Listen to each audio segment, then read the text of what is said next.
प्रभाग क्रमांक 11 मध्ये काही तरुण आहेत, त्यांच्याकडनं जाणून घेऊयात विकास झालाय का या ठिकाणी. काय सांगशील? विकासाचं म्हणावं तर पाहिजे तसे रस्ते नाही आहे.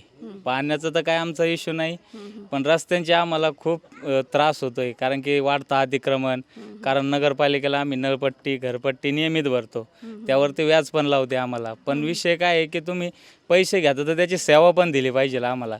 कारण की आमच्या रस्त्यांचे खूप हाल आहे.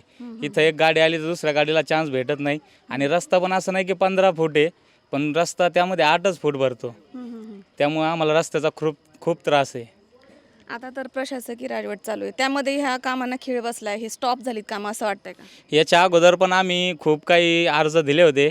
कामं स्टॉप नाही, प्रशासनाने जर निर्णय केला तर ते त्यांच्या हातात आहे ना. ते असं दुर्लक्ष होतंय असं वाटतं. हां, नगरपालिकेकडून खूप दुर्लक्ष होत आहे आमच्याकडे. पालिकेत जर गेले तुम्ही, तुमची कामं वेळेवर होतात का? नाही होत, कारण की आम्ही खूप अर्ज दिले, त्यामुळे खूप त्रास होतोय आम्हाला त्यापासून. पाणी वगैरे येतं का ह्या एरियात? पाणी येत आहे, पाण्याचं काय अडचण नाही.